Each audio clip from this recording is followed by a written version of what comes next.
Emmanuel Todt, ça vous. Et encore merci d'être avec nous. Voilà. Non, je suis très content qu'un père.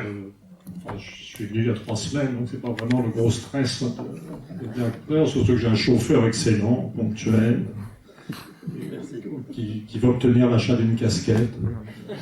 Bientôt, on en a discuté. Alors, oui, je vais présenter quelques-uns des thèmes de ce livre. Je ne peux pas faire l'ensemble, c'est quand même un livre dont l'écriture a dû me prendre 7 ans, qui synthétise effectivement le travail de toute une vie de chercheur, qui n'est pas que de la mise bout à bout de tout ce que j'ai fait, puisque j'ai profité de ce livre pour régler des questions en suspens pour moi-même, et qui d'une certaine façon une sorte de règlement de compte autobiographique, puisque les 2 choses importantes qui me viennent à l'esprit dans ce bouquin, qui ne sont nulle part ailleurs, c'est la centralité dans l'histoire moderne de la dynamique du monde anglo-américain. J'étais formé à la recherche en Angleterre, ma famille a des liens avec ce monde, et c'est l'un des plus difficiles à saisir et à comprendre, pour des raisons que je vais expliquer. Et là, j'ai fini par comprendre tous les chapitres sur l'histoire médiévale anglaise, sur l'histoire de la famille aux États-Unis, sur la dynamique politique américaine. C'est un bon tiers du livre, hein, je viens tout à fait nouveau.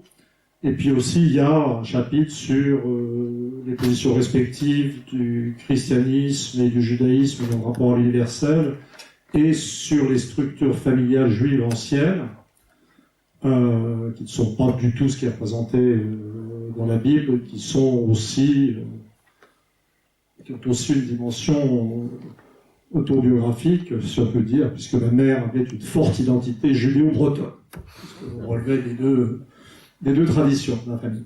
Alors, comment dire, je vais très peu parler de la France. Ce qui serait l'idéal, ça serait de ne pas en parler du tout. Parce que, et d'ailleurs le livre n'a pas de chapitre sur la France. Il en est question tout du long, mais il y a des chapitres sur le monde anglo-américain, l'Angleterre, les États-Unis, sur l'Allemagne, sur le Japon, sur la Russie, sur la Chine. Mais je n'ai pas parlé de la France, un peu par malice en fait, parce que la France est actuellement un pays où, pour moi, il n'y a plus d'histoire. C'est un pays qui est sorti de l'histoire. Et en un sens, là, ce soir, je vais parler de la Russie, je vais parler de l'Europe, sous direction allemande, je vais parler de l'anglosphère, mais je vais essayer de pas trop parler de la France. Je répondrai volontiers aux questions, etc. Parce que je pense que vraiment, pour moi, l'activité civique, en ce moment, c'est de rappeler aux Français qu'ailleurs, l'histoire n'est pas arrêtée. C'est-à-dire, en ce moment, on est vraiment dans une phase historique assez curieuse où la société française... alors, on est en train de vivre une désintégration de notre système politique, on sent que ça va se remettre en marche, mais fondamentalement, la France est le pays qui n'a pas d'histoire en ce moment. Alors, l'histoire, c'est vrai, je la vois autrement que les autres, mais pas du tout pour des raisons de préférence personnelle ou d'a priori. Vous avez très justement cité... ces variables profondes sur lesquelles je travaille, les structures familiales, les traditions religieuses, l'évolution des niveaux éducatifs que j'ai étudiés dans tous ces pays, avec lesquels j'ai construit une sorte de modèle de représentation globale de l'histoire humaine pour déboucher sur la compréhension du présent actuel. Mais il faut bien voir que ces variables, c'est des variables qui étaient étudiées par l'école historique française et par l'école d'anthropologie historique anglaise au moment où je faisais mes études d'étudiant. C'est ce que j'ai trouvé dans mon berceau intellectuel, si on peut dire. C'est ce qu'étudiaient des gens comme Emmanuel Leroy-Ladurie, qui est vraiment mon maître, toutes sortes d'autres historiens français comme Vauvet, comme Chaunu, de droite ou communiste, ça n'avait pas d'importance. C'était en gros la tradition de l'école des annales. Et les gens de Cambridge avec lesquels je travaillais, Peter Laslett, Alan McFarlane, travaillaient aussi sur ces variables. Et donc je me considère personnellement comme l'héritier, ou un héritier tardif, ou le dernier des Mohicans de cette histoire qui dominait quand j'étais étudiant, au début des étudiants-chercheurs, au début des années 70, qui en fait, s'est énormément affaibli ou a disparu, a été remplacé par d'autres choses, et que chez moi continue à pratiquer en l'appliquant au présent plutôt qu'au XVIIe et XVIIIe siècle. Et c'est en appliquant les méthodes de cette école historique disparue que j'arrive à faire des prédictions qui marchent. Et c'est impressionnant. C'est vrai que j'ai prédit l'effondrement du système soviétique, l'affaiblissement du système américain, les printemps arabes, j'ai vu très vite que l'euro ne marcherait jamais. Tout ça, pour moi, ça n'est pas mes succès prédictifs, c'est simplement une validation des méthodes de recherche historique sur la longue durée, sur les forces profondes qui avaient été mises au point ou qui étaient bien mises au point au début des années 70. Ce qui, par contre, vous permet de vous représenter un déclin de l'école historique. Parce qu'en réalité, je pense qu'on... Alors, peut-être que je commence à parler comme un vieux con, hein, mais comme je continue à produire et à prévoir, il faut... Voilà. Alors, comment dire, je vais essayer d'être assez succinct, de présenter les types familiaux sur lesquels je travaille, de dire rapidement comment j'étudie les systèmes éducatifs, et puis ensuite, surtout, je vais, pour parler du présent et de ce qui se passe à l'extérieur de la France, je vais parler de la Russie, de l'Europe et de l'anglosphère, des développements actuels et comment ma méthode de travail me permet de percevoir en fait le monde extérieur actuel. Donc application au monde actuel de l'étude de ces forces profondes que m'ont légué mes maîtres quand j'étais étudiant. Pour les types familiaux que je vais utiliser ce soir, je vais utiliser la typologie la plus simplifiée qui existe. Là, je vais reprendre la typologie de Frédéric Leplay. Apparemment, j'ai décidé de faire de cette conférence un hymne à l'archaïsme intellectuel et au conservatisme et à son efficacité. Donc, la typologie de Leplay, en vérité, dans d'autres bouquins, j'avais pas 3 types familiaux, j'en ai 15. Je peux me promener dans ma tête sur toute la planète, comme une sorte de GPS des systèmes familiaux au niveau régional. Mais ce soir, on va faire simple. Donc, pour Leplay, il y avait ce qu'il appelait famille instable, qui est famille nucléaire, en fait. Papa, maman, les enfants. Un cycle de développement très simple, où au moment pour le mariage ou avant le mariage, les enfants doivent partir de chez eux et fonder, lorsqu'ils se marient, une unité domestique indépendante, qui était le système anglais. C'est ce qu'avait découvert Peter Laslett pour le XVIIe siècle anglais. C'était le système du bassin parisien, avec une nuance qui horripilait Leplay d'ailleurs, de l'égalité d'héritage. Obsession de l'égalité d'héritage. On distingue famille nucléaire absolue des Anglais et famille nucléaire égalitaire des Français du bassin parisien. Le deuxième type familial, donc c'est un système, il n'y a que le couple qui compte, les enfants doivent partir vite. En termes de valeurs, c'est un système qui est libéral, qui prépare l'individu à la liberté, en fait. Hein, la différence, c'est que dans le cas des Anglais, c'est un système qui est libéral sans être égalitaire, on commence à reconnaître le tempérament anglais de base. Et puis dans le cas des Français du Nord, c'est un système qui est libéral et égalitaire par ses valeurs. Voilà, donc ça c'est la partie occidentale du continent. Le deuxième type familial de Leplay, alors c'est celui dont il était tombé amoureux, dont il a trouvé le nom, c'est la famille souche.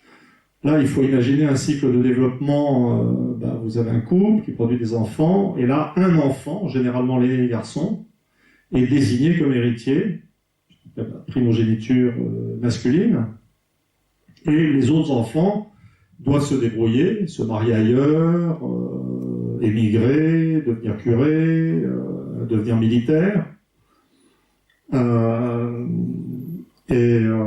S'il n'y a pas de garçon, il y a des années démographiques, dans ce système, une fille peut hériter quand même et transmettre.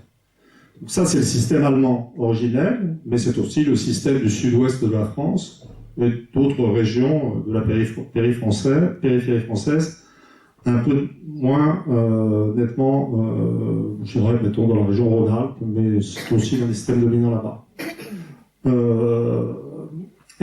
Alors là, les valeurs sont assez largement ou complètement antithétiques des valeurs de la famille nucléaire. C'est-à-dire les valeurs fondamentales de la famille souche, c'est l'autorité et l'inégalité.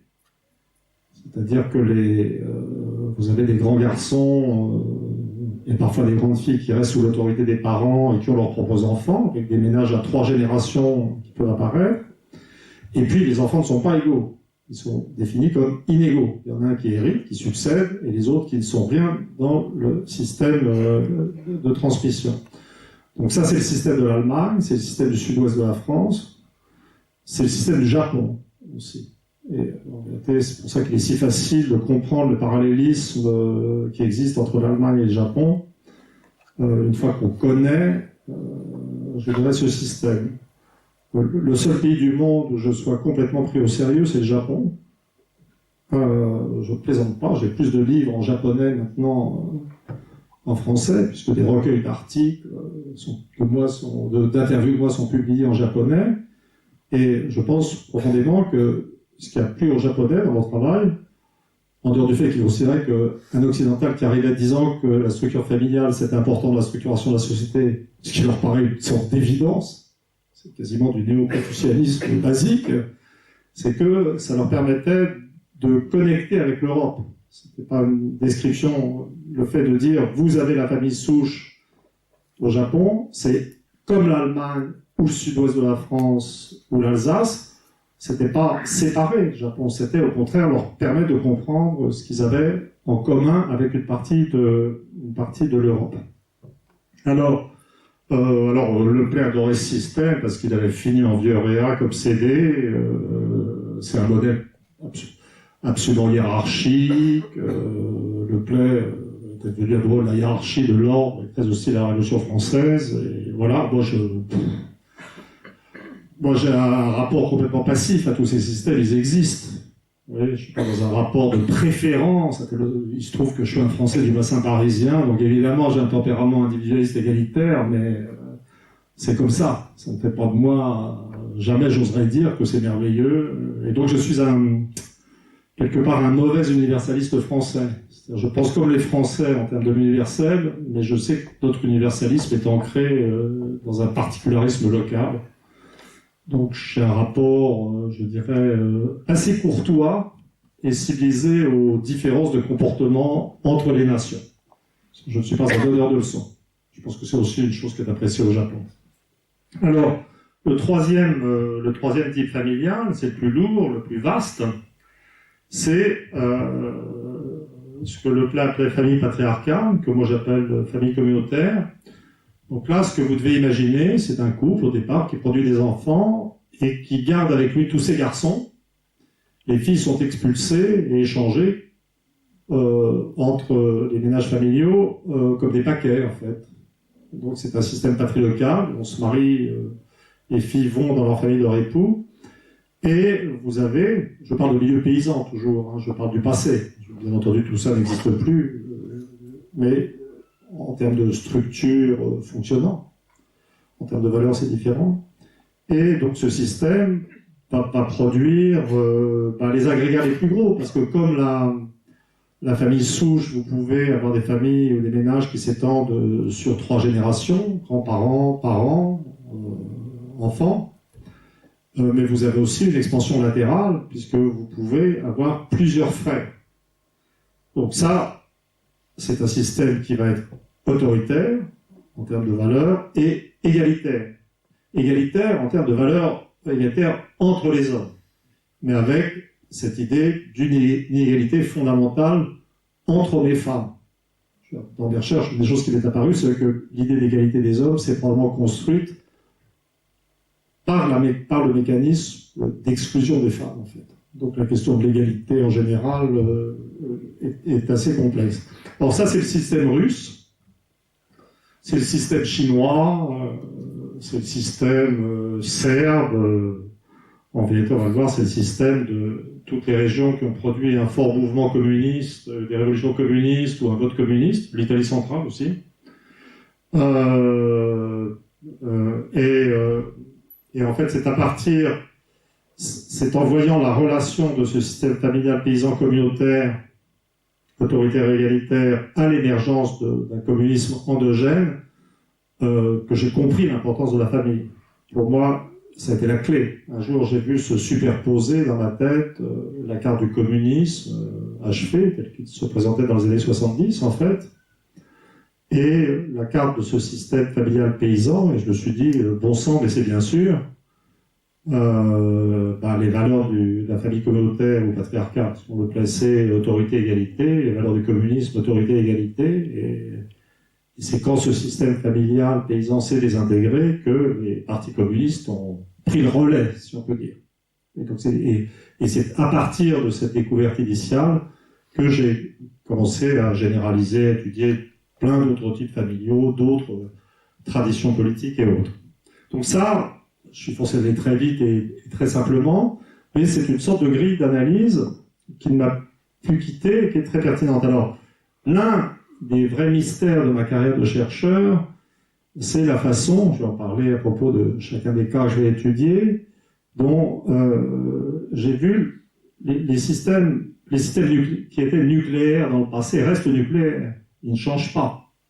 Les systèmes anglais, les systèmes français ont une certaine continuité historique.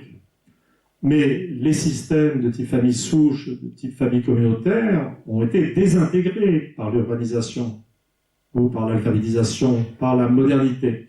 Et l'un des grands mystères de ma carrière de chercheur, ça a été de découvrir avec le temps que l'action des valeurs d'autorité et d'égalité, dans le cas de l'Allemagne ou du Japon, d'autorité et d'égalité dans le cas de la Chine ou de la Russie, se perpétuait malgré la désintégration des systèmes. Je l'ai vécu, je suis un empiriste, hein. Je veux dire, les gens me supposent souvent des a priori, des préférences, vous voyez, je ne sais pas lesquelles d'ailleurs, mais en fait, j'ai vraiment un rapport de scientifique complètement passif à la réalité.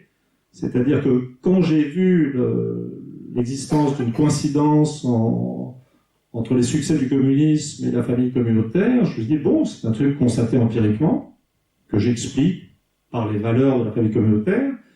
Et puis je me disais, ensuite, les gros ménages paysans russes explosent. Les ménages deviennent nucléaires dans les grandes villes de l'époque stalinienne, ou de l'urbanisation et de l'industrialisation d'outrance. Et donc, très logiquement, la Russie doit revenir à des conceptions plus libérales, et donc la famille devient nucléaire. C'est pas complètement faux. La Russie est beaucoup plus libérale sous Poutine qu'à l'époque de Staline. Mais la Russie reste autre chose. Et la véritable surprise de ma vie de chercheur, c'est que je suis parti mesurant tous ces différents types familiaux qui ont produit des modernisations très différentes sur le plan idéologique. Ça permet d'expliquer, vous voyez, la Révolution anglaise, bon, commençons par la Révolution française. Je dis que je n'allais pas parler de la France, mais le XVIIIe siècle, la France était dans l'histoire à l'époque. Ce n'était pas l'âge de Macron. Donc, la France était dans l'histoire, elle la faisait même, croyait-elle. Et donc, ce modèle familial permet d'expliquer pourquoi, quand les paysans du bassin parisien ont appris à écrire, à lire et écrire, l'idéologie qui leur a plu, c'était l'idée de liberté et d'égalité des hommes, puisque les enfants étaient libres dans les familles et les frères égaux. Les Anglais voient ça de l'extérieur, ils voient la Révolution française, ils trouvent que l'idée de liberté c'est plutôt sympa, mais vous n'avez pas dans la famille anglaise l'idée d'égalité. Donc l'égalitarisme français de la Révolution a produit en Angleterre une sorte de révulsion devant les excès de l'égalité. Les mouvements, vous pouvez expliquer à partir de ça, bon, vous expliquez le communisme russe, j'ai déjà fait, mais vous voyez bien que l'Allemagne, dans son histoire, était dominée par dans ses phases calmes, par des systèmes de partis assez organisés, de type social-démocrate, démocrate chrétien, mais dans une phase de crise économique et religieuse, entre les deux guerres, et après le choc de la Première Guerre mondiale, c'est ce système familial, autoritaire et d'égalitaire en décomposition qui là n'a pas produit du communisme, un petit peu de communisme en région ouvrière, mais c'est le système familial qui a produit le nazisme. Donc, si vous avez, une fois que vous avez la grille de lecture des systèmes familiaux, vous échappez à comment dire, à cette espèce de dilemme, de problème qu'on a quand on regarde l'histoire la plus récente du XXe siècle. Les européistes patauges maintenant dans cette question d'histoire, c'est que on vous dit qu'il y a une histoire universelle.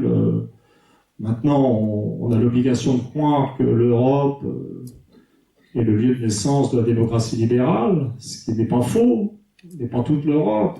La démocratie libérale, ça sera la collaboration de la France et de l'Angleterre, plutôt de l'Angleterre, puis de la France, puis des États-Unis, qui sont quand même à l'origine des Anglais. Mais la contribution de l'Allemagne à l'émergence de la démocratie libérale n'est pas une grosse évidence historique. L'Allemagne a produit le nazisme, en fait. Et une conception, je dirais, assez épaisse du pouvoir de l'État. Alors, je vais maintenant dire deux mots de ce que représente pour moi le mouvement de l'éducation dans l'histoire, et puis ensuite je viendrai à l'analyse un peu détaillée des trois cas que j'ai évoqués dans la phase la plus récente. Pour moi, l'éducation, c'est là que j'entre en choc frontal avec les conceptions économistes qui dominent. Si vous ouvrez vos postes de radio, postes de télé, vous aurez... Non, en France, on n'aura plus de nouvelles économiques, puisque, en fait, le seul élément stable, finalement, de la société française, maintenant, c'est son taux de chômage à 10%. Donc, là, on n'a plus d'histoire, on a un taux de chômage... Mais vous avez des nouvelles, on considère que les nouvelles économiques sont la chose importante, et dans les conceptions historiques dominantes, l'économie est au cœur des choses. Alors moi, j'admets tout à fait l'importance de l'économie dans l'histoire, j'admets tout à fait qu'il faut gagner sa vie, je ne suis pas totalement absurde, mais quand on regarde, encore une fois, de façon empirique, le développement de l'Europe occidentale, qui de fait est le décollage du monde vers la société industrielle, urbaine, de consommation, jusqu'aux crises actuelles, ce que vous voyez, en fait, en termes de séquence temporelle et historique, n'est pas un développement de l'économie et puis du reste. Ce que vous voyez d'abord, c'est quelque chose qui n'a aucun rapport avec aucune rationalité économique. Vous voyez d'abord la réforme protestante, qui est un point absolument charnière, c'est-à-dire, vous voyez la réforme protestante qui démarre en Allemagne, qui finit par couvrir la moitié de l'espace germanique, dans lequel j'inclus l'Autriche et la Suisse, puis la Scandinavie, l'Angleterre, puis l'ensemble du monde anglo-saxon. Et puis, c'est une crise religieuse. Je veux dire, et les motivations de la réforme sont d'ordre religieux. Quand vous lisez les textes de Luther ou de Calvin, vous ne voyez pas des objectifs de développement économique. Vous voyez des objectifs de pureté religieuse, vous avez des types qui argumentent pour expliquer que certains sont appelés à la damnation et d'autres à l'élection, que les catholiques sont des cinglés parce qu'ils croient que le baptême lave tout le monde du péché originel, et les gens s'entretuent pour ces idées. Mais dans la réforme protestante, vous avez cette idée que tout le monde doit savoir lire et écrire pour avoir un accès direct, une certaine forme de conscience religieuse, aux textes religieux, et donc à Dieu. Et vous regardez les cartes de l'Europe fin 17e, début 18e, en fait c'est une image parce qu'elles sont assez difficiles à faire pour cette époque, on connaît les taux, et vous voyez que tous les pays protestants s'alphabétisent en fait, et atteignent au XVIIIe siècle des populations majoritairement alphabétisées, ou presque l'alphabétisation universelle dans le cas de la Suède. Et alors c'est ce qu'on lisait dans le Malais Isaac de mon enfance, on voit un chapitre « L'ascension des peuples du Nord ». Gros mystère, on ne sait pas pourquoi tout d'un coup la Suède devient une puissance militaire invraisemblable pendant la guerre de 30 ans, pourquoi les Pays-Bas décollent, pourquoi l'Angleterre décolle, pourquoi la Prusse émerge, et pourquoi tous les pays catholiques de la contre-réforme sombrent les uns après les autres dans la stagnation, à commencer par l'Italie, qui était en pointe, surtout. Et donc vous voyez une détermination religieuse. Alors c'est très simple, l'entrée en stagnation des pays de la contre-réforme, c'est simplement que là où comme les protestants disaient qu'il fallait lire la Bible, ou tout au moins le petit catéchisme de Luther, les catholiques considéraient que lire la Bible, c'était être de l'engeance de protestants, et donc un hérétique, et donc savoir lire commençait à être considéré comme quelque chose de négatif, soupçon d'hérésie. Donc la mise en stagnation de l'Italie et de l'Espagne a été une très grande réussite historique. La France a navigué entre les deux, elle avait des protestants, elle était très au contact du monde protestant au nord, et donc la France a échappé au pire de cette stagnation, quoique restant majoritairement catholique. Et après l'alphabétisation, vous voyez le décollage économique. C'est là que je dis qu'il faut être empirique, c'est-à-dire que c'est pas très souvent les questions de causalité. Je vois sans arrêt des gugus qui me disent ah, mais il confond corrélation et causalité. C'est vraiment un truc. C'est des machins que j'entendais déjà à Sciences Po quand j'étais gamin. Oh là là, il faut faire attention à la différence entre causalité. Mais quand vous faites de l'histoire, c'est assez facile à régler les questions, on distingue une corrélation d'une causalité, parce qu'il y a le temps. Si un truc se produit après, il y a peu de chances qu'il soit la cause. Enfin, moi je vois les choses comme ça. Et c'est quand même...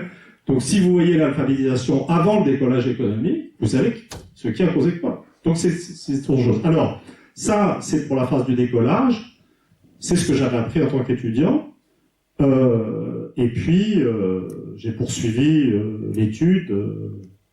Et en tant qu'étudiant, j'avais aussi appris ce que j'appelle la loi de Stone. Lord Stone, c'est un historien anglais très brillant, qui avait vu que les grandes révolutions anglaises du XVIIe siècle, françaises du XVIIIe et russes du début du XXe avaient été précédées par une hausse rapide du taux d'alphabétisation. Il avait vu le potentiel démocratique et déstabilisateur de l'alphabétisation de masse. Puisque l'alphabétisation de masse, c'est ce qui dit aux gens, dans leur subconscient, qu'ils sont égaux.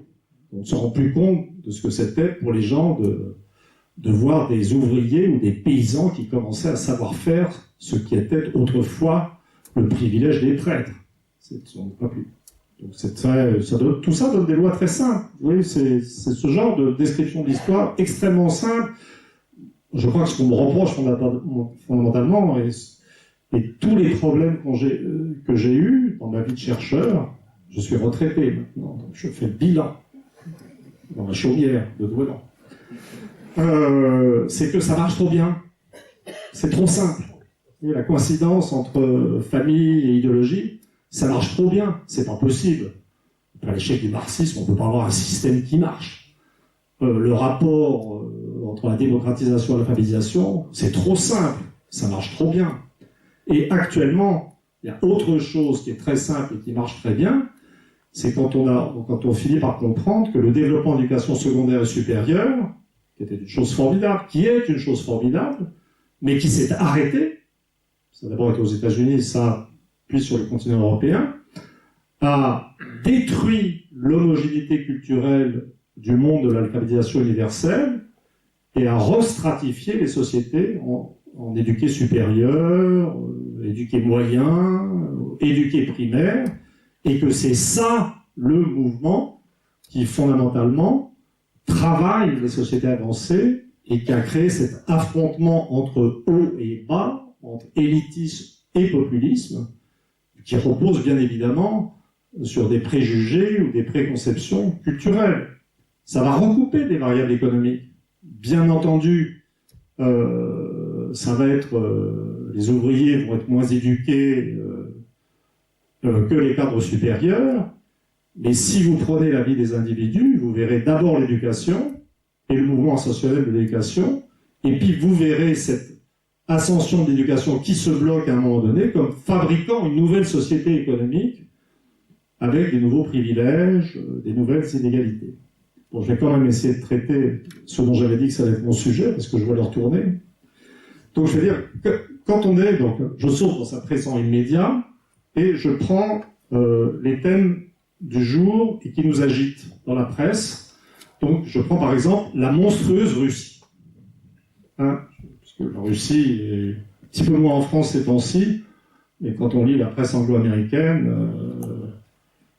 c'est vraiment la Russie est au cœur de toutes les préoccupations et la Russie est inacceptable parce que conservatrice, homophobe, quoi d'autre, autoritaire, terroriste même, pensent les Anglais après les assassinats ratés. Je suis très sceptique parce que j'ai un peu de mal à imaginer le FSB ratant un assassinat. Mais bon, c'est parce que je suis un ancien stalinien, je ne sais pas. Et en fait, et donc, dans le monde journalistique, ce qui domine, c'est une sorte de, enfin, me semble-t-il, c'est une sorte de vision politique un peu étroite et manipulatrice. Donc on s'imagine un groupe dirigeant de Poutine qui tient les ressources gazières, qui tient l'argent, qui contrôle l'État, qui contrôle la télévision, etc. Mais si vous avez, si vous avez toujours en tête une vision anthropologique et familiale, si vous vous souvenez que la Russie avait ses formes familiales communautaires dans le passé, avec des fortes valeurs d'autorité et d'égalité, mais qui ont produit le communisme, qui se sont affaiblis et le communisme s'est effondré. L'une des raisons d'ailleurs de l'effondrement du communisme est le développement des classes supérieures en Russie. Il y a un début de stratification de la société russe elle-même. C'est des gens des catégories supérieures qui ont fichu en l'air le communisme, c'est pas le bas peuple en Russie. Vous dites, mais est-ce que ça ne serait pas simplement que, bon, la Russie est effectivement un système adouci, c'est une démocratie, les gens votent, personne ne nie que la population soutienne Poutine, ce qui est tout à fait normal puisque son arrivée au pouvoir a correspondu à la sortie de l'horrible crise morale et matérielle produite par l'effondrement du communisme, et simplement qu'il reste en Russie, sous un mode adouci mais réel, un tempérament autoritaire, égalitaire, communautaire. Et j'ai eu l'occasion de voir d'extraordinaires des gens qui ont fui le système Poutine et qui ont décrit des discussions, on voit des discussions incroyables, enfin si tout à fait incroyables pour des gens comme moi, entre des dirigeants de cette équipe, disant non, on ne peut pas faire cette réforme, elle est trop libérale, le peuple ne l'accepterait pas. C'est-à-dire une version complète du modèle habituel. C'est-à-dire, moi j'aurais plutôt tendance à voir le régime Poutine comme quelque chose d'adapté à un tempérament politique, social, russe, qui perdure, qui a des caractéristiques très très originales d'ailleurs. Alors, la perpétuation du Parti communiste chinois s'explique de la même manière, mais il y a des vraies différences entre la Chine et la Russie, et les grandes différences, c'est le statut des femmes. C'est-à-dire que l'un des paradoxes de la famille communautaire russe traditionnelle, c'est que c'était un système patrilinéaire, organisé autour des hommes, en fait, qui, je disais, on échange les femmes comme des paquets, mais l'un des paradoxes fondamentaux de la culture communautaire russe, c'est qu'elle avait laissé subsister un statut élevé des femmes, en fait, parce que la famille communautaire russe est très récente, probablement apparue entre le XVIe et le XVIIIe siècle, et donc le statut des femmes n'a pas eu le temps d'y baisser d'une façon très ou si substantielle que ça. Et le statut des femmes, si vous voulez voir ce que le statut des femmes russes, vous n'avez qu'à lire du Tolstoï, et vous verrez les portraits de femmes qui renvoient une société qui n'était pas radicalement antiféministe. Alors, l'une des choses qui va le plus abuser dans ces phénomènes de... alors maintenant, quand vous êtes sur cette espèce de cartographie familiale, anthropologique de l'Europe, vous pouvez rentrer dans les détails. C'est-à-dire que, par exemple, il y a encore plus autoritaire que la Russie en Europe, ce qu'on appelle la dernière dictature. C'est la Biélorussie, hein, la Russie blanche. avec... c'est Loukachenko, c'est ça? Ouais, je sais pas. Mais en fait, quand vous entrez dans le détail, les nuances régionales des structures familiales russes ou russes périphériques au XIXe siècle, l'épicentre du communautarisme, les régions de communautarisme le plus fort ne sont pas la partie centrale de la Russie, c'est l'Ouest, c'est la Biélorussie. C'est-à-dire que le tempérament en Biélorussie était encore plus communautaire, autoritaire, et en réalité les Baltes seraient pris là-dedans, ce qui me fait toujours rire quand je vois des commissaires européens baltes donner des leçons de libéralisme économique aux dirigeants français, puisque les Baltes ont joué un grand rôle aussi dans l'émergence du communisme.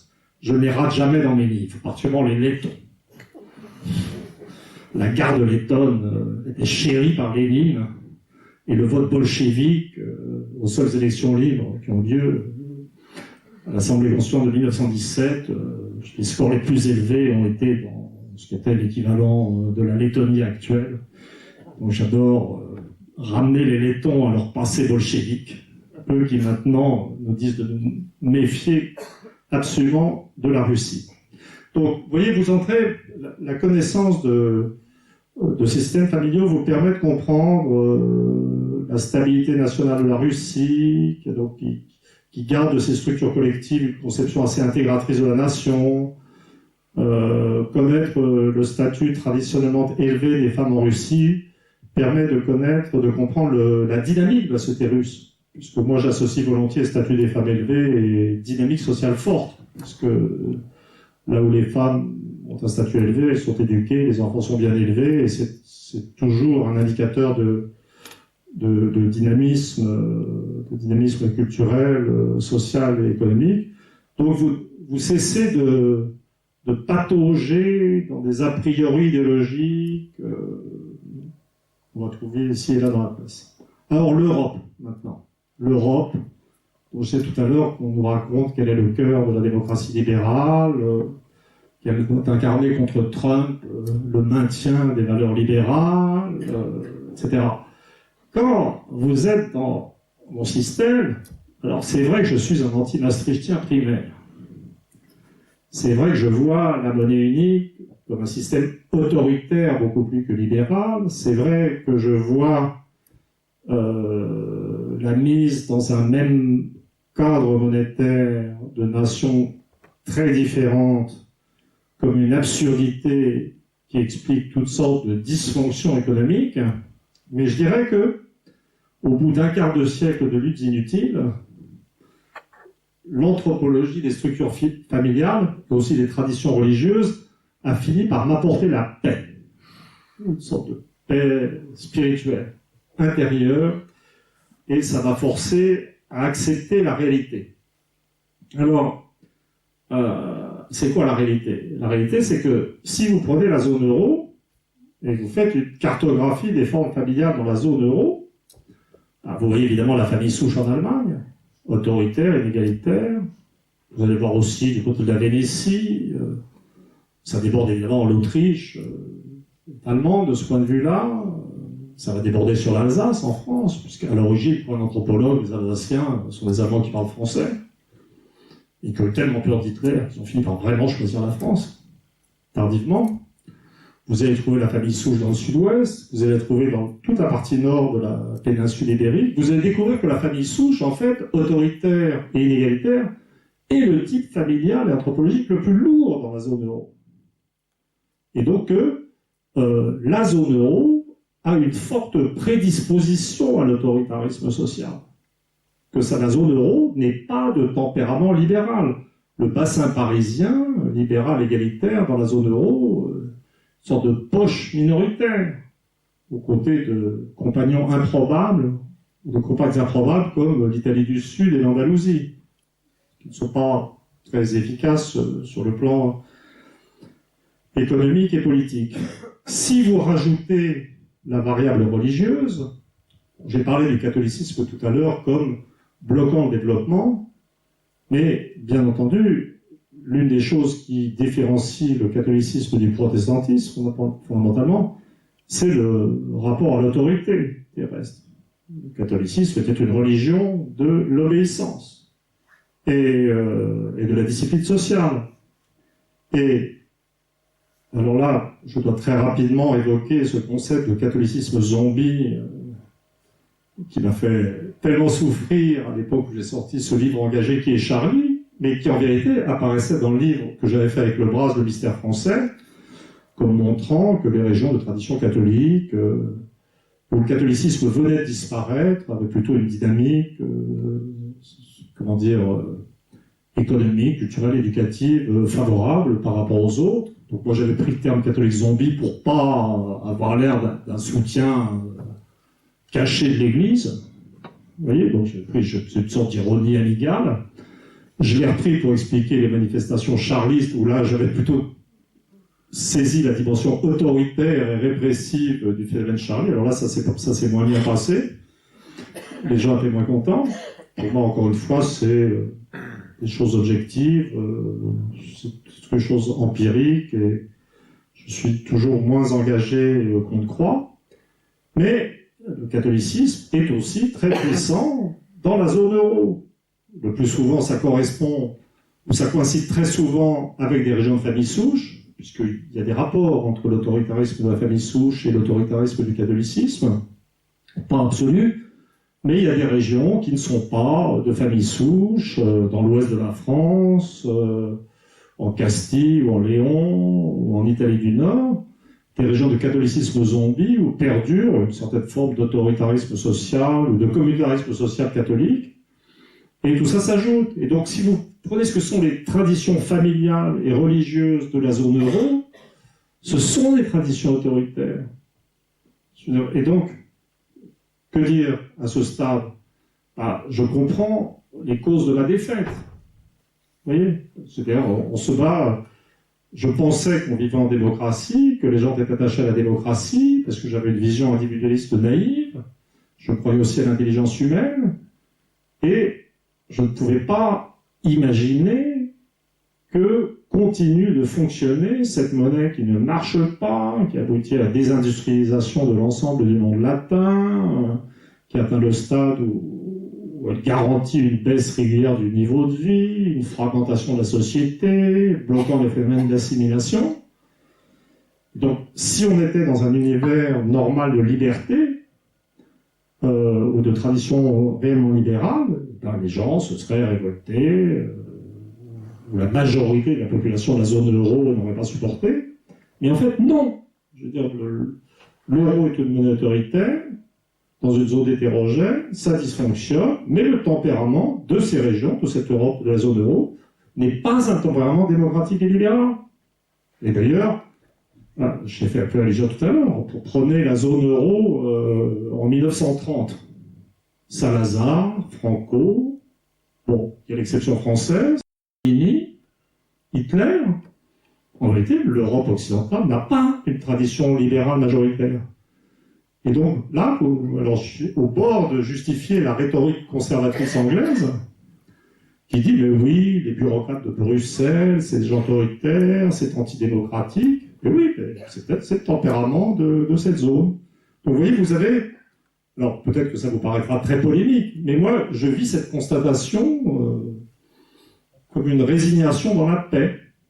Vous voyez, ça me permet de cesser de militer, de dire, bah oui, nous avons ce que nous méritons en termes de tradition anthropologique. Voilà. Alors maintenant, j'en viens très rapidement, parce que moi, ce qui m'intéresse, c'est pas ce que je dis, c'est plutôt la discussion, parce que ce que je dis, je le connais. Et personnellement, ce que je pense ne m'intéresse plus du tout. C'est ce qu'on appelle la sagesse. Et je vais conclure cette présentation. J'essaie de m'en tenir à l'heure à laquelle j'avais droit pour en exposer. Parce qu'il est en fait au cœur de mon livre, qui est la dynamique de l'anglosphère. Donc j'ai fini, j'étais parti d'un modèle de l'Europe où je voyais chacune des trois grandes nations de l'Europe, l'Allemagne, la France, l'Angleterre, comme donnant sa contribution, je dirais, à la modernité occidentale. C'est un peu le modèle que j'avais dans l'invention de l'Europe. pavé publié en 1990. Donc je voyais les Anglais, je voyais les Allemands comme associés à l'alphabétisation de masse, en fait, par le protestantisme, dont j'ai parlé tout à l'heure. Je voyais les Anglais plutôt associés à la révolution industrielle.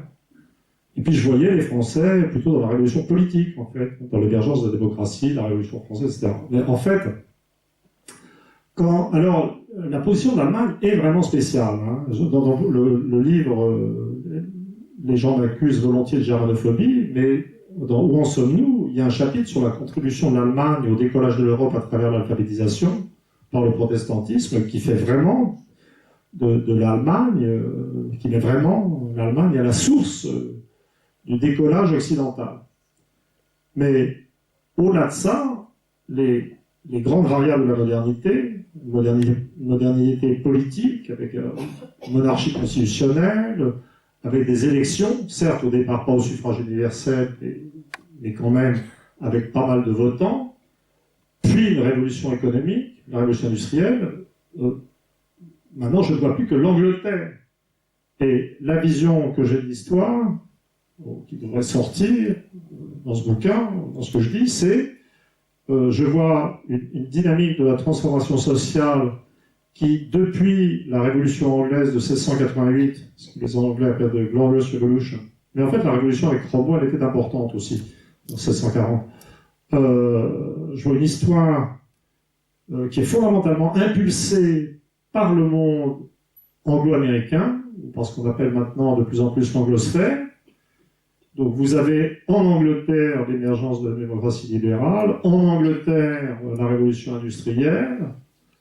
Vous voyez cette révolution industrielle anglaise qui entraîne le monde, et l'Angleterre impériale qui assure une première globalisation autour de la livre sterling. Et puis j'aurais tendance à voir tout ce qui s'est passé autour comme des réactions à ces innovations politique et économique anglaise. Donc la Révolution française, c'est la première réaction. Et dans l'esprit des Français de 1789, le projet, c'était de rattraper l'Angleterre. Même avant, si vous lisez les lettres philosophiques, plutôt dites lettres anglaises de Voltaire, l'idée des Français, au départ, c'était de rattraper les Anglais. Ils sont arrivés, oui et non, ou autrement. Mais finalement, pendant un moment, ils ont fini par se retrouver. Au cours du XXe siècle, les Français et les Anglais se sont quand même pas mal retrouvés, malgré les rivalités géopolitiques. Et puis les Allemands qui étaient tellement en avance pour l'alphabétisation, la révolution industrielle, c'était dur parce que la famille souche, c'est la continuité, c'est à la fois le garder les progrès, mais le refus d'un changement trop brutal. Et vous pouvez voir l'entrée en folie de la société allemande comme l'effet de l'adaptation aux impulsions libérales, économiques, dynamiques, venues d'Angleterre. Le communisme aussi, d'une certaine manière. Vous voyez ? C'est très important quand on veut comprendre ce qui se passe maintenant. Puisque bon, on sort d'une phase où finalement, pour l'Europe occidentale, en vérité, au lendemain de la Deuxième Guerre mondiale, l'Europe occidentale avait tout à fait disparu en tant que politique. Il y avait la démocratie, mais il y avait surtout l'armée américaine face à l'armée soviétique en Europe occidentale. Et dans ce cadre, je dirais, sous protection militaire américaine, nous avons vu l'apogée de la démocratie libérale en Europe occidentale. L'Amérique s'est quand même pas mal affaiblie dans ce processus, ce que j'avais évoqué après l'Empire. L'Angleterre se retire aussi du continent, à sa manière, avec le Brexit. Et si vous avez ce genre de vision de l'histoire, la façon dont vous devez vous représenter ce que nous vivons sur le continent, ça n'est pas, je dirais, la floraison, je veux dire, d'une ultime conception libérale. C'est simplement une Europe continentale qui retourne à ses traditions qui sont plutôt autoritaires. Encore une fois, je dis, hors du bassin parisien. Et ça, c'est une chose, et nous ne comprenons pas Alors, le cas de la France, là je peux en parler un peu, ce qui serait très intéressant, ce serait de voir que l'histoire de France, d'abord la France, ça n'est pas juste des structures familiales libérales et égalitaires, c'est aussi une périphérie autoritaire, pour des raisons familiales, pour raisons de traces de catholicisme, mais en réalité, toute l'histoire de France n'est qu'une oscillation entre libéralisme et autoritarisme. Vous pouvez penser à la Troisième République, vous pouvez penser à la Révolution française, et vous pouvez aussi penser à Louis XIV et à l'absolutisme, vous pouvez penser à Napoléon III, Napoléon Ier, vous pouvez aussi penser à Pétain, enfin là c'est moins probant puisque c'était sous régime d'occupation. Et vous pouvez vous représenter la phase actuelle de mise sous contrôle de l'information, de désintégration du système politique et d'émergence de l'État macroniste. Alors je reconnais que ces jours-ci, la puissance de Macron n'est pas tellement évidente. Hein. On est très pressé que quelqu'un accepte de devenir son ministre de l'Intérieur. Ça nous serait pas rassuré, mais bon. Mais en fait, on vit en France en ce moment probablement une sorte de poussée autoritaire par autonomisation de l'État dans une société atomisée. Mais alors, qu'est-ce qui se passe dans le monde anglo-américain? Ça, c'est très intéressant. On ne comprend pas tout ce que vous trouvez. Après, c'est les Anglais sont complètement fous avec le Brexit, ils deviennent xénophobes, ils sortent de la modernité. Bon, alors les Américains avec Trump, c'est encore pire. Parce que, de toute façon, il y a toujours quand même, les Anglais sont toujours sauvés par une tradition, une habitude de considérer qu'ils sont originaux. On ne peut pas leur vouloir du Brexit puisqu'ils roulent à gauche. Ça peut pas être, donc, les Anglais, on leur pardonne toujours. On va leur pardonner jusqu'à ce qu'on se rende compte, jusqu'à ce qu'ils s'énervent vraiment qu'on les embête avec la frontière irlandaise. Alors là, ça va plutôt chauffer, je pense. Mais l'Amérique de Trump, sur fond d'anti-américanisme traditionnel, c'est plus menaçant. Et Trump est interprété comme, mais par beaucoup d'Américains eux-mêmes d'ailleurs, des classes supérieures, comme un phénomène de dégénérescence de la démocratie libérale. Et moi, je suis toujours sur les variables, vision de l'histoire, moteur, structure familiale, niveau d'alphabétisation, au niveau d'éducation. Et donc, qu'est-ce que je vois? Je vois un monde anglo-américain qui a été, avant les autres, travaillé par une montée des inégalités qui vient de la nouvelle stratification éducative, qui a donné ces affrontements extrêmement violents entre des démocrates clintoniens regardant de haut le bas peuple blanc votant pour Trump. Et j'aurais tendance à interpréter le Brexit, qui a aussi été voté par les milieux populaires, comme Trump a été surtout, mais pas exclusivement élu par des gens moins éduqués, blancs, plutôt comme un regain démocratique, c'est-à-dire une tentative de retour à la tradition démocratique initiée par le monde anglo-saxon et aussi, et principalement aussi dans ce cas-là, par les États-Unis. La composante xénophobe n'est absolument pas contradictoire avec ça. Dans mon bouquin, je note bien la démocratie. Les gens actuellement sont vraiment. On atteint un niveau zéro de la pensée politique maintenant. Les gens, si vous regardez la presse de pays comme le nôtre, vous allez avoir l'impression qu'il y a des systèmes qui ont toutes les qualités. L'égalité, l'universalisme, la liberté, etc. Et puis d'autres qui sont, la démocratie donc, et puis d'autres qui sont xénophobes, autoritaires, inégalitaires. Mais dans l'histoire, c'est pas ça. Les premières démocraties, ou les démocraties naissantes, sont toujours xénophobes. La démocratie athénienne était purement xénophobe. La démocratie, c'est un peuple qui s'organise en interne pour voter et contre d'autres peuples. La démocratie américaine, au départ, était une démocratie raciale, où l'égalité des Blancs a été définie contre ou face à l'infériorité des Indiens ou des Noirs. L'Angleterre aussi, dans sa phase d'émergence protestante et plutôt démocrate, c'est toujours des contre les Irlandais, contre les catholiques.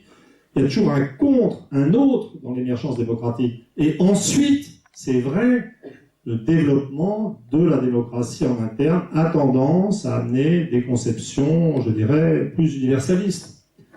Et symétriquement, les gens qui ont, ou les systèmes politiques qui ont été les premiers capables de penser en termes d'un homme universel, de façon fondatrice, c'est pas du tout la démocratie, c'est les empires, c'est les systèmes autoritaires, c'est Rome. Rome, ça n'est pas la démocratie libérale, pas dans mon souvenir. Vous voyez ? Donc, vraiment, on est dans ces confusions. Et je vais conclure parce que oula, j'ai déjà débordé. J'ai déjà débordé. Et l'une des choses qui m'inquiète énormément actuellement en France, pour terminer quand même sur la France, une inquiétude sur la France, c'est le niveau. Alors là, je suis dans mes modèles, dans ce que me révèle, ou ce que m'apprend ma conception de l'histoire, et la perception du présent. C'est-à-dire que je suis très inquiet de l'incapacité des élites françaises, au sens le plus large, et entre guillemets, car sur le fond, je ne vois pas en quoi ce sont des élites. La notion d'élite incompétente est un oxymore, en fait. Je veux dire, l'idée d'élites qui sont les plus mauvaises, il faut quand même s'accrocher. Hein. Et c'est que mon inquiétude, c'est pas tellement qu'elles sont méchantes, qu'elles sont attachées à des plans. Je n'ai pas une vision mélanchoniste du genre les gens d'en haut veulent plus d'argent, plus d'inégalité, plus d'oppression du monde ouvrier. Ma véritable inquiétude, c'est qu'elles ne comprennent pas ce qui se passe. C'est-à-dire, ce qui est vraiment fantastique, les pays anglo-saxons sont dans leur dernière révolution, c'est-à-dire associés à la famille nucléaire anglaise ou américaine. Vous avez le potentiel de rupture générationnelle presque systématique. Quelquefois, ça va être une génération, 2 générations. Et quand vous regardez les peuples de l'anglosphère dans l'histoire, ils n'ont pas la même allure d'une génération à l'autre. C'est-à-dire que vous allez trouver les Américains de la fin du 19e siècle sont libéraux et protectionnistes, après la guerre de sécession. Et puis sous Roosevelt, ils apparaissent, et à travers la Deuxième Guerre mondiale, ils vont se définir comme plus socialisants, plus socialement intégrés.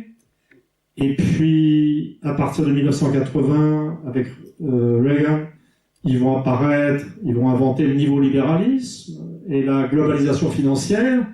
Et pour moi, il me semble fort probable que Trump, c'est la révolution d'après. C'est-à-dire que l'Amérique a tiré certains avantages et beaucoup d'inconvénients de la globalisation économique et financière. La mortalité a commencé à y augmenter dans la population blanche d'âge moyen. Elle fait un virage démocratique, un retour protectionniste, et c'est juste la phase suivante de l'histoire. Le Brexit en Angleterre n'est pas dans l'évidence protectionniste, parce que le libre-échange est assez identitaire pour les Anglais, mais vous voyez apparaître en Angleterre comme aux États-Unis une sorte d'intérêt nouveau pour le rôle de l'État. C'est une inversion générationnelle du rapport à l'État, avec des gens qui sont favorables à l'intervention de l'État. Les Anglais, là, Corbyn propose, et ça a l'air assez de plaire aux Anglais, la renationalisation des chemins de fer. Mais nous, on n'est pas différents, on n'est pas plus libéraux, plus intelligents, on est juste en retard. C'est le programme de Macron, qui était présenté comme le jeune d'avant-garde, c'était le programme de Thatcher.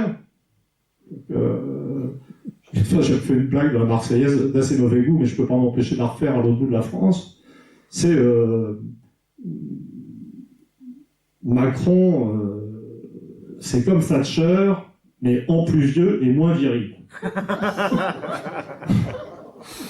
C'est conception. Vous voyez ? Je crois que je vais arrêter là.